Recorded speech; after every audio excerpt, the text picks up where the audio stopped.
இன்றைக்கி நம்ம வீடியோவில் தந்திரசாலி நரியின் கதையை தான் பார்க்க போகிறோம். ஒரு அடர்ந்த காட்டுக்குள்ளே ஒரு நாளைக்கு நரி அதோட உணவை தேடி போயிட்டு இருந்துச்சான். ஐயா, உணவு உணவு பல வாரமா சாப்பிடாம கிடந்த எனக்கு ஒரு மாமிச மலையே உணவா கிடைச்சிருக்கே. ஐயோ, என்னால எவ்வளோ கடிச்சோம் இந்த உணவை கடிச்சு சாப்பிட முடியலையே. இப்போ என்ன பண்றது? அப்போ அது வழியா ஒரு சிங்கம் ஒன்று வந்துட்டு இருந்துச்சான். காட்டுராஜா, காட்டுராஜா, எனக்கு ஒரு உதவி பண்றீங்களா?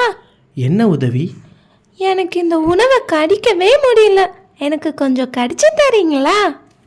இந்த இறந்து போன உடலையெல்லாம் நான் டீல் பண்ணுறதே இல்லை பொடியா. நான் வந்து வேட்டையாடி தான் சாப்பிடுவேன், அதுதான் என்னோட வரலாறு. அப்படியா? அப்படி சொல்லிட்டு காட்டுராஜா அந்த இடத்த விட்டு போயிடுச்சான். அடுத்தது அது வழியாக ஒரு புலி ஒன்று வந்துட்டு இருந்துச்சான்.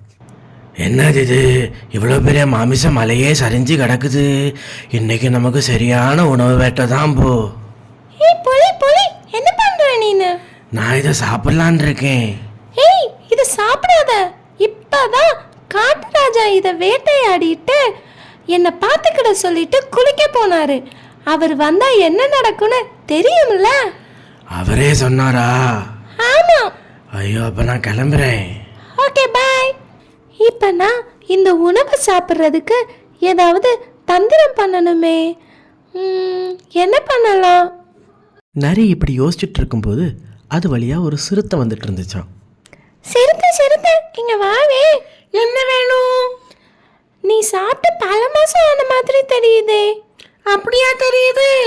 ஆமா, உன் உடம்பெல்லாம் ரொம்ப இழைச்சி போயிருக்கு. நீ வேணா இந்த உணவை சாப்பிட்றியா? இந்த உணவு யாரோடது? இது வந்து நம்ம காட்டுராஜாவோடது. இப்பதான் வேட்டையாடிட்டு குளிக்க போயிருக்காரு, என்ன பார்த்துக்கிட சொன்னாரு. நான் சாப்பிட்டா பிரச்சனை இல்லையாடி? தாராளமா சாப்பிடு. அவர் வந்தா நான் உனக்கு வந்து சிக்னல் காட்டுறேன், நீ சிட்டா பறந்துரு. சரி, நான் லைட்டா சாப்பிட்டு பார்க்குறேன். ஓகே ஓகே, சாப்பிடு சாப்பிடு. காட்டுராஜா வராரு, காட்டுராஜா வராரு, ஓடு ஓடு ஓடு. ஐயோ, அவர் வந்துட்டாரா? ஆமா, ஓடு சீக்கிரம். ஐயோ, நாலடி. அப்படி சிறுத்தையை தந்திரம் பண்ணி ஓட விட்ட நரி யாருக்கும் அந்த உணவை கொடுக்காம அதுவே முழுசாக சாப்பிட்டுச்சான். இதுதான் இந்த தந்திரக்கார நரியோட கதை. இதை யாரும் ஃபாலோ பண்ணாதீங்க, ஆனால் சப்ஸ்கிரைப் பண்ணுங்க, கமெண்ட் பண்ணுங்க.